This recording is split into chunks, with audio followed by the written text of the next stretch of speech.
उनको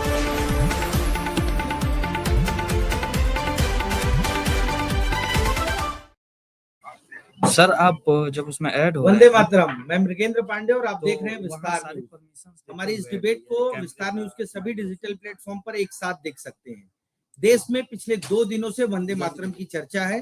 संसद में वंदे मातरम के 150 साल पूरे होने पर प्रधानमंत्री नरेंद्र मोदी का भाषण हुआ। संसद में कांग्रेस पक्ष विपक्ष तमाम नेताओं ने वंदे मातरम को अपने अपने तरीके से प्रस्तुत किया, बताया कि राष्ट्र चेतना का सबसे बड़ा अस्त्र, सबसे बड़ा मंत्र वंदे मातरम था, आजादी की लड़ाई में बहुत बड़ी भूमिका निभाई। लेकिन वंदे मातरम के कुछ भाग को, कुछ पैराग्राफ्स को हटाया गया, उसको लेकर पॉलिटिक्स हो रही है। प्रधानमंत्री नरेंद्र मोदी ने सीधे सीधे जवाहरलाल नेहरू को इसके लिए जिम्मेदार बताया, कांग्रेस के अधिवेशन का जिक्र किया।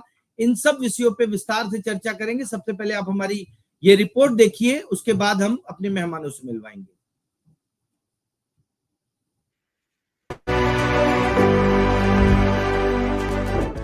वंदे मातरम ने भारत को स्वावलंबन का रास्ता भी दिखाया। उस समय माचिस की डिबिया, मैच बॉक्स, वहां से लेकर के बड़े बड़े शिप, उस पर भी वंदे मातरम लिखने की परंपरा बनी और बाहरी कंपनियों को चुनौती देने का एक माध्यम बन गया, स्वदेशी का एक मंत्र बन गया। आजादी का मंत्र स्वदेशी के मंत्र की तरफ विस्तार होता गया। आज यहाँ ये बहस क्यों कर रहे हैं? हमारा राष्ट्रगीत है, इस पर क्या बहस हो सकती है? हम ये बहस यहाँ आज 2 वजहों से कर रहे हैं। पहला कि बंगाल का चुनाव आ रहा है, हमारे प्रधानमंत्री अपनी भूमिका निभाना चाहते हैं उसमें। और दूसरी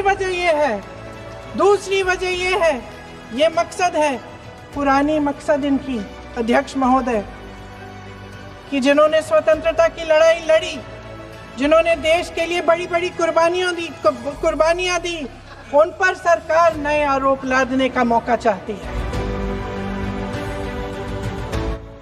जिसे गौरव के साथ हम सबको स्वतंत्रता के बाद जो सम्मान मिलना चाहिए था, और जिसे पूरे देश के हर कंठ में, चाहे वो वृद्ध हो, नर नारी हो, नौजवान हो, चाहे बच्चे हो, सबके कंठ में ये गीत होता, क्योंकि यही गीत है जिन्होंने प्राण फूंकने का काम किया। अक्साई चीन पर चीन के कब्जे को लेकर उदासीनता के जवाब में था महावीर त्यागी जी का एक एक इंच जमीन भी वे खोने के खिलाफ थे। कांग्रेस के लिए, नेहरू के लिए ये मात्र जमीन का टुकड़ा था। पर बड़े अफसोस की बात कहना पड़ रही है कि आज कुछ राजनीतिक लाभ लेने के लिए इतिहास को तोड़ मरोड़ कर इस वंदे मातरम को झगड़े में डाल दिया गया है। और अक्सर यह सवाल उठाया जा रहा है कि इसे छोटा क्यों किया गया। हमारी प्रियंका जी ने इसको विस्तृत रूप से इस सदन में रखा। मुझे ज़्यादा नहीं कहना पड़ेगा, पर मैं इतना जरूर कहती हूँ कि 1937 में यह फैसला गुरुदेव रविंद्रनाथ टैगोर, नेताजी सुभाष चंद्र बोस, पंडित नेहरू, मौलाना आजाद की उपस्थिति में सहमति से लिया था।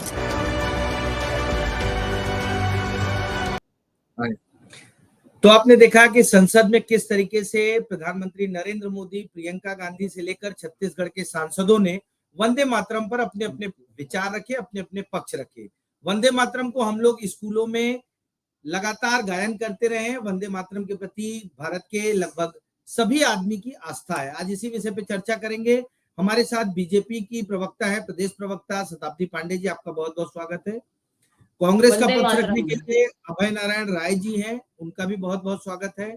और हमारे पत्रकार साथी अमृत तिवारी जी हैं, जो दिल्ली में पार्लियामेंट में इस पूरे संवाद को उन्होंने देखा, सुना, समझा और उस पर अपनी टिप्पणी भी दी। तो आज आप तीनों का बहुत बहुत स्वागत है। चर्चा की शुरुआत शताब्दी पांडे जी से करूंगा। उन्होंने वंदे मातरम से अपना उद्बोधन भी शुरू किया। तो शताब्दी जी, क्या लगता है कि वास्तव में वंदे मातरम को लेकर इस तरीके से बात करने की जरूरत है? क्या लगता है कांग्रेस ने वंदे मातरम के जो मूल स्वरूप थे उसको खत्म करने की कोशिश की तुष्टीकरण के लिए? सबसे पहले पूरे पैनल को वंदे मातरम और विस्तार न्यूज के माध्यम से देख रहे सारे दर्शकों को भी मैं पूरे गर्व के साथ कहूंगी वंदे मातरम। सबसे पहले इन कुछ पंक्तियों के साथ अपनी बात आरंभ करूंगी कि राष्ट्र की जय चेतना का गान वंदे मातरम, राष्ट्रभक्ति प्रेरणा का गान वंदे मातरम, वंशी के बहते स्वरों का प्राण वंदे मातरम, झल्लरी झनकार झनके नाद वंदे मातरम, शंख के संघोष का संदेश वंदे मातरम, जन जन के हर कंठ का हो गान वंदे मातरम, अरिदल थर थर कांपे सुनकर नाद वंदे मातरम, वीर पुत्रों की अमर ललकार वंदे मातरम। तो यह जो वंदे मातरम है ये जन जन के कंठ का गान बनना चाहिए था। आपने बिल्कुल सही कहा मृगेंद्र जी कि कांग्रेस ने तुष्टीकरण की नीति की वजह से वंदे मातरम को पूर्ण रूप से पारित नहीं किया, उसे खंडित किया। वंदे मातरम को खंडित करने का बहुत बड़ा एक कहना चाहिए ऐसा कार्य जो राष्ट्रभक्ति के बिल्कुल विपरीत है। जो राष्ट्र आज हम सब भारत माता को जो है एक देवी के रूप में मानते हैं और जो वंदे मातरम का उच्चारण है यह हमारी देवी की वंदना है, यह हमारी भारत माता की चरण वंदना है। तो ये चूंकि मूर्ति रूप में नहीं पूजना चाहते हैं भारत माता को, ये भारत माता की जय नहीं कहना चाहते हैं, इसलिए वंदे मातरम से ऐतराज है। हम यह जो भारत का यह जो भारत माता है इसको मातृभूमि का टुकड़ा नहीं मानते। यह तो असंख्य बलिदानियों की, असंख्य तपस्वियों की भूमि मानते हैं हम इसे। और यही कारण है कि कांग्रेस के लोग इसे न मानते हुए वंदे मातरम में जो पूरा वर्णन दिया गया है भारत माता का, दश प्रहरण धारिणी, उनको दुर्गा के रूप में जो कहा गया है वह उसे नहीं स्वीकार करते हैं, क्योंकि कहीं ना कहीं तुष्टीकरण की नीति जवाहरलाल नेहरू के पत्रों के बारे में आज संसद में चर्चा हुई है। वो पत्र में लिखते हैं कि मैं नहीं मानता कि इसे राष्ट्रगीत के रूप में स्वीकार करना चाहिए, मैं ये नहीं मानता कि इसको कोई विदेश के जो बैंड हैं वो अपनी धुन में इसको बजा पाएंगे। ये सारी बातें हैं। और 1950 में भी जब हमारा वंदे मातरम जब पारित होता है तो पहले बोला जाता है कि जाइए ब्रिटेन बैंड में इसकी धुन को पहले तैयार करवाइए, वहां से जब आपकी धुन तैयार हो जाएगी तब 1950 में ये पारित होता बड़ी है। बात आपने कही कि बैंड में जो है इसे शामिल नहीं कर सकते, बैंड इसे अच्छे से बजा नहीं सकता, इसलिए इन चीजों को नहीं शामिल किया जाए। अमृत तिवारी जी के पास आऊंगा। अमृत जी, पार्लियामेंट में आप रहे, दोनों दिन को आपने देखा, क्या स्थिति है, कांग्रेस का क्या स्टैंड है, बीजेपी किस तरीके से इस पूरे मुद्दे को ले रही है? अमृत जी। मृगेंद्र जी, देखिए पार्लियामेंट में जो बहस हुई है इसके लिए तो ये धन्यवाद देना चाहिए पूरे संसद में सभी दलों को, जिस तरह से उन्होंने वंदे मातरम को रेखांकित किया। किसी को ये रहा कि वंदे मातरम के सांस्कृतिक जो पहलू है और राष्ट्रीय पहलू है इससे आपत्ति किसी भी राजनेता ने दर्ज नहीं करी। हाँ, इसके बीच में जो एक अपनी जो एक कहा जाए चुनावी राजनीति की जो एक मजबूरियां हैं वो जरूर यहाँ पे दिखाई दी। और शुरुआत देखेंगे प्रधानमंत्री मोदी के भाषण से ही हुआ, जब उन्होंने खास तौर पे देखा गया कि जो एक बंगाली अस्मिता को लेकर के बात उठाई और उसमें पंडित नेहरू की चिट्ठियों का जिक्र किया, जिसमें अभी मैम ने जो जिक्र कर रही थी उसका भी वहां पे जिक्र किया गया। लेकिन आप देखेंगे कि दूसरे पल ही जब बहुत सारे राजनेता बोलने के लिए आए, लेकिन सबसे जो मुखर होकर के और सटीक जवाब दिया विपक्ष की तरफ से वो प्रियंका गांधी ने कल दिया था। और उसमें उन्होंने ये जरूर कहा था कि वंदे मातरम को लेकर के किसी को आपत्ति नहीं है, वंदे मातरम को लेकर के जो बातें कही जा रही हैं चाहे कही गई हैं, पहले उसका पक्ष तो समझ लीजिए। उन्होंने सिर्फ 17 अक्टूबर के द्वारा के दिन लिखी गई चिट्ठी का जिक्र कहीं नहीं किया, 22 का भी किया और 25 तारीख का भी किया, जिसमें एक पूरे का पूरा कॉन्टेक्स्ट छपा था, जिसमें कलकत्ता क्यों नेहरू को बुलाया गया था, सुभाष चंद्र बोस के साथ जो एक नहीं 3 पत्रों में क्या बातचीत हुई, उन सारी चीजों को उन्होंने यहाँ पे रेखांकित किया और रखा। और इसकी एक बात और रखा गया इसमें कि जो वंदे मातरम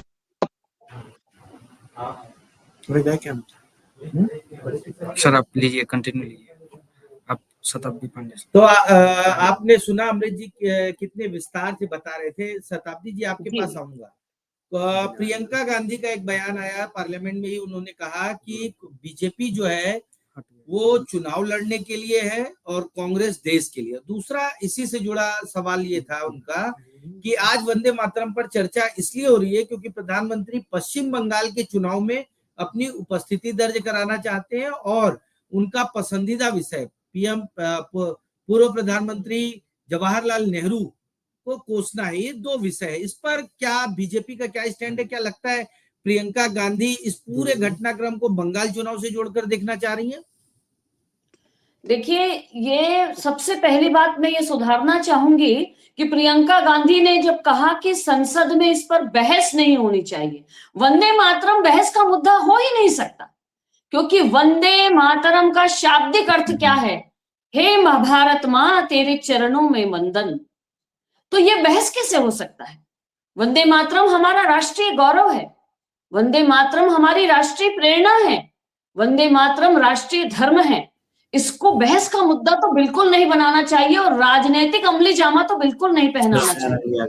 यदि वंदे मातरम पर चर्चा हो रही है तो इसको राजनीतिकरण करना, इसको चुनाव से जोड़ना, और तो और बंगाल के चुनाव से जोड़ना, क्या बंगाल की ओर हमारे प्रधानमंत्री जी या देश की केंद्र सरकार आज देख रही है? बंगाल की ओर तो कब से देख रहे हैं ना, क्या स्थिति बनी हुई है बंगाल में। तो इस प्रकार से यह जो कांग्रेस का जो इस प्रकार से प्रस्तुतिकरण हुआ प्रियंका गांधी के माध्यम से या अन्य लोगों के माध्यम से कि वंदे मातरम को बंगाल के चुनाव की दृष्टि से देखा जा रहा है, ये बिल्कुल गलत है। मैं इसे सिरे से खारिज करती हूँ, क्योंकि वंदे मातरम हमारे नस नस में बसा हुआ है। वंदे मातरम वह चरित्र चित्रण करता है कि किस प्रकार से हमारे देश की स्वतंत्रता संग्राम में, देश को स्वतंत्रता दिलाने के लिए स्वतंत्रता संग्राम सेनानियों ने फांसी के फंदे पर झूलते समय वंदे मातरम का गान किया। तो इसलिए वंदे मातरम पर किसी प्रकार की राजनीति नहीं करनी चाहिए। ठीक है, अभय नारायण जी हमारे साथ जुड़ गए। अभय नारायण जी, आपसे भी वही सवाल रहेगा जो मैं शताब्दी जी से भी पूछा। क्या प्रियंका गांधी का कहना है कि प्रधानमंत्री नरेंद्र मोदी ये सब पूरी कवायद इसलिए कर रहे हैं कि बंगाल चुनाव में उनकी उपस्थिति हो, और दूसरा वो पूर्व प्रधानमंत्री जवाहरलाल नेहरू को कोसना चाहते हैं? क्या कांग्रेस इस विचार को लेकर ही आगे बढ़ रही है? देखिए, वंदे मातरम जो गीत था, उस गीत का ऐतिहासिक गाथा सबको पता है। कब लिखा गया, क्यों लिखा गया, स्वतंत्रता संग्राम सेनानियों ने क्यों गाया और क्या उसका परिणाम हुआ। जब वंदे मातरम गाकर लोग चलते थे तो अंग्रेजों की बंदूकें और तोप भी काम नहीं आती थी। वंदे मातरम इतना स्फूर्ति भरता था। लेकिन जब वंदे मातरम को राजनीतिक हथियार बनाया जाए, जब आपके पास 11 साल की उपलब्धि बताने को कुछ ना हो, तो आप इतिहास के एक पन्ने को लाके 150 साल पूरे होने में उसकी गाथा कर रहे हैं। अरे आरएसएस के ऑफिसों में, कार्यालयों में कब वंदे मातरम गाया गया? भाजपा के कार्यालय में कब वंदे मातरम गाया गया? आरएसएस के कार्यालय में तिरंगा कब लहराया गया?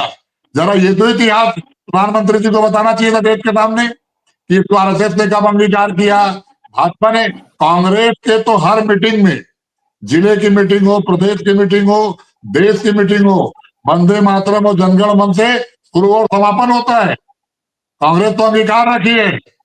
और आपके प्रधानमंत्री जी वंदे मातरम के माध्यम से जो नेहरू जी पे और इतिहास पे आरोप लगा रहे हैं, वो भूल जा रहे हैं कि जिस बंगाल का चुनाव उनके दिमाग में है और जिस बंगाल को लेकर गाथा कर रहे हैं, उसी बंगाल के धरती के नेताजी का अपमान कर रहे हैं, उसी बंगाल के धरती के रविन्द्रनाथ टैगोर जी का अपमान कर रहे हैं, उसी बंगाल की धरती के राजा राम मोहन राय अब आप अपमान कर रहे हैं।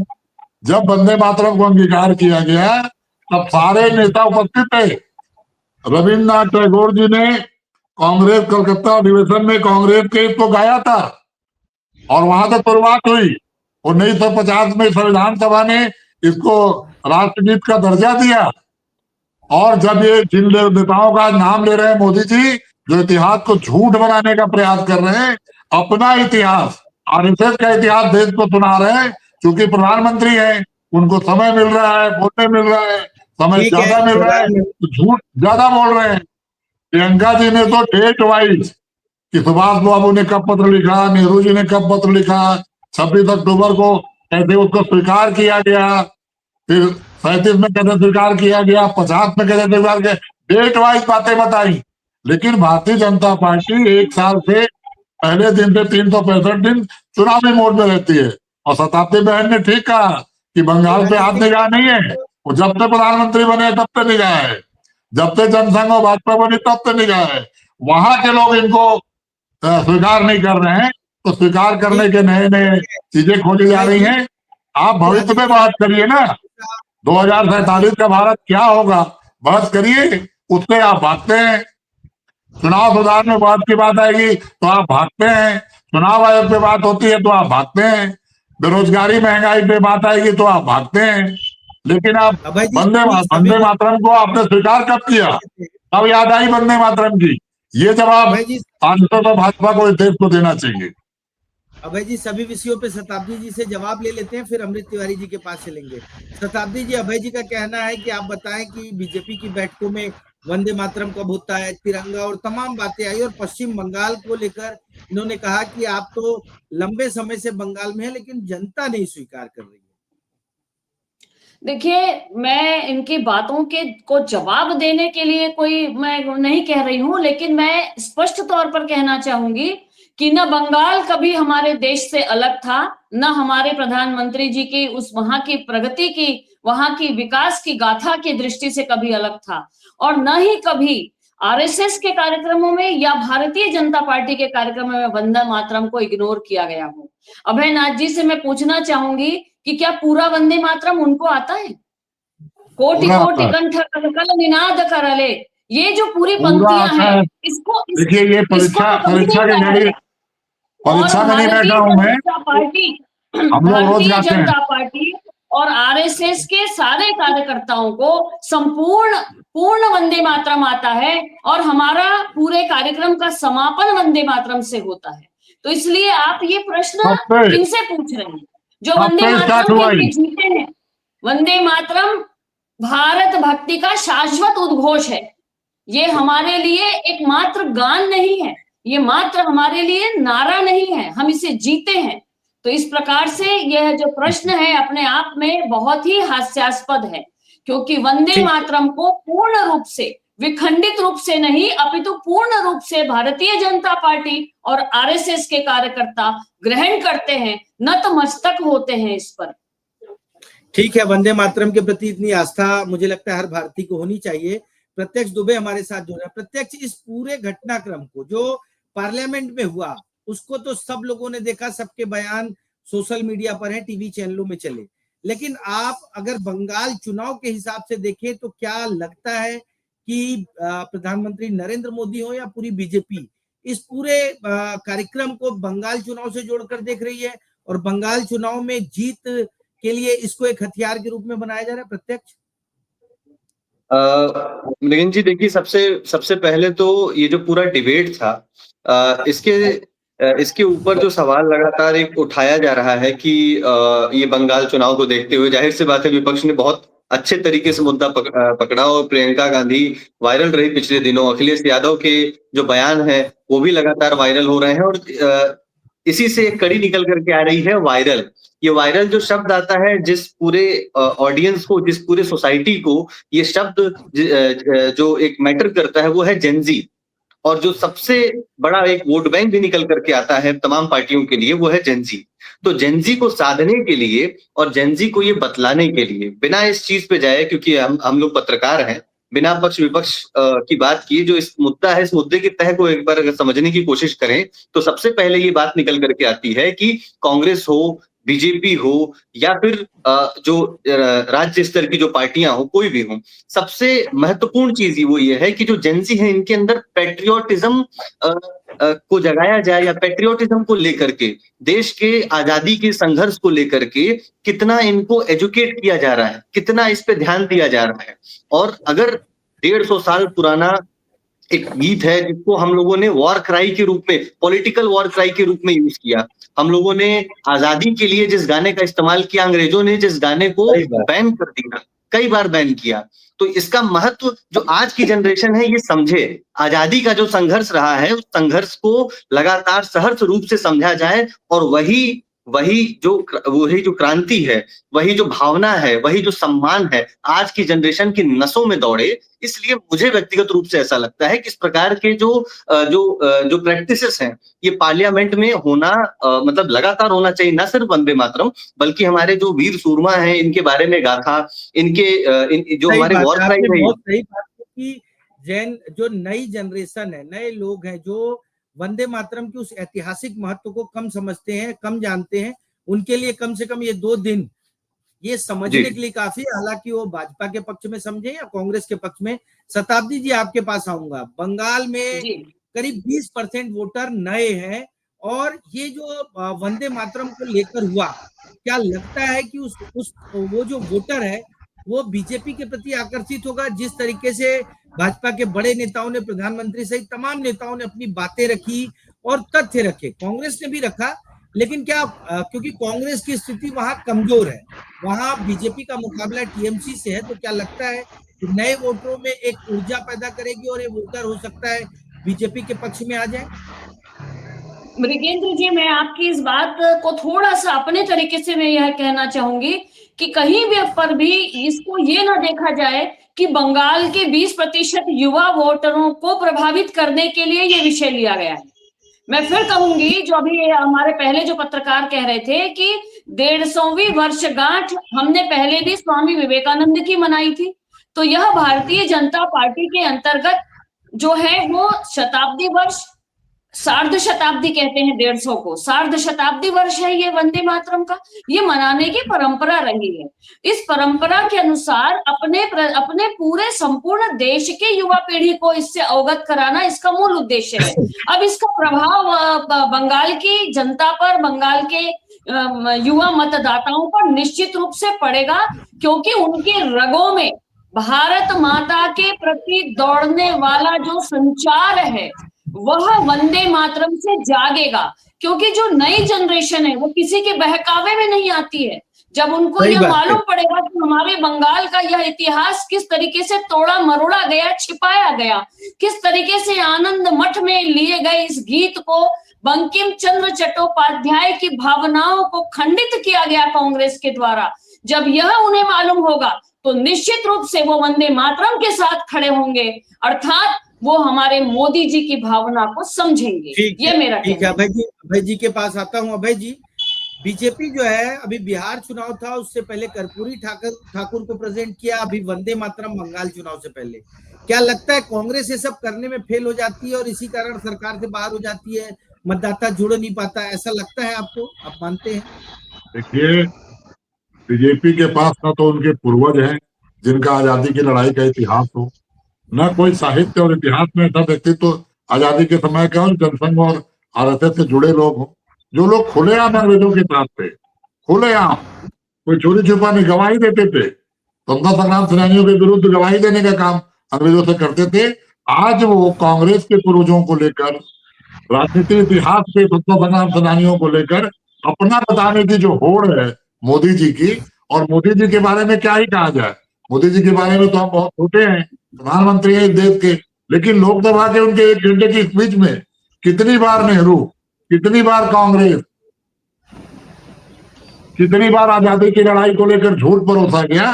प्रियंका जी ने तो बताया भी, कोट करके बताया कि आपने आधी बातें छुपाई, आपको ये पत्र को बताना था कि नेहरू जी ने सुभाष बाबू को क्या लिखा था, सुभाष बाबू ने क्या लिखा आपने बताया, नेहरू, फिर सुभाष बाबू, नेहरू जी, रविन्द्रनाथ टैगोर बैठ के स्वीकार कर रहे हैं, कितने पैराग्राफ को हमको स्वीकार करना है। ये तो स्वीकारता की बात थी, सब लोगों ने स्वीकार किया और उस समय के तत्कालीन लोगों ने तत्कालीन समस्याओं को देखकर, तत्कालीन हालात को देखकर स्वीकार किया।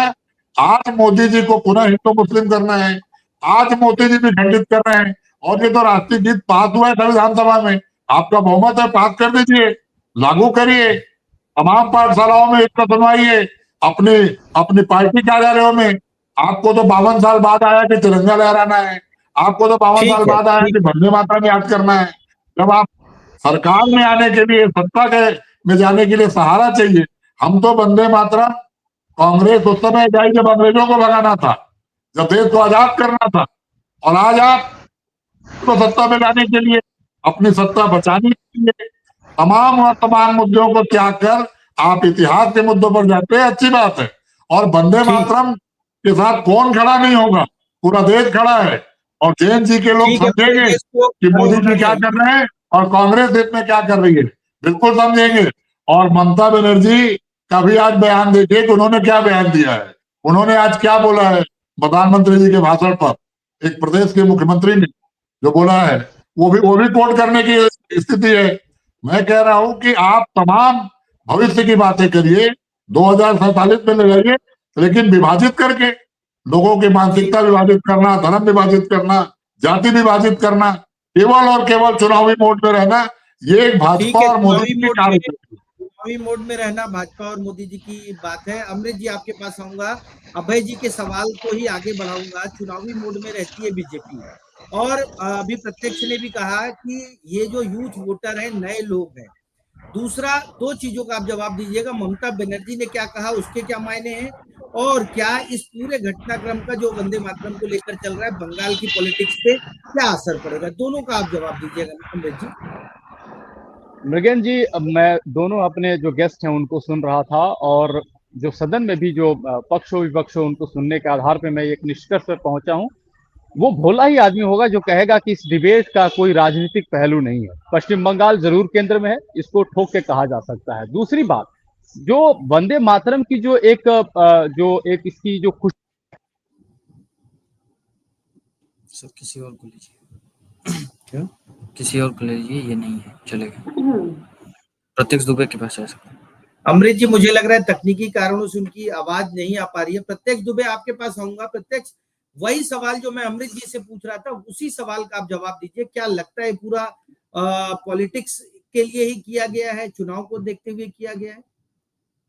ये देखिए, जाहिर सी बात है, चुनावी मौसम है, और एक शब्द कहा जाता है कि जो रूलिंग पार्टी है वो हमेशा चुनावी मोड में रहती है, और सबसे बड़ी चीज कि चुनाव को त्योहार के रूप में देखती है।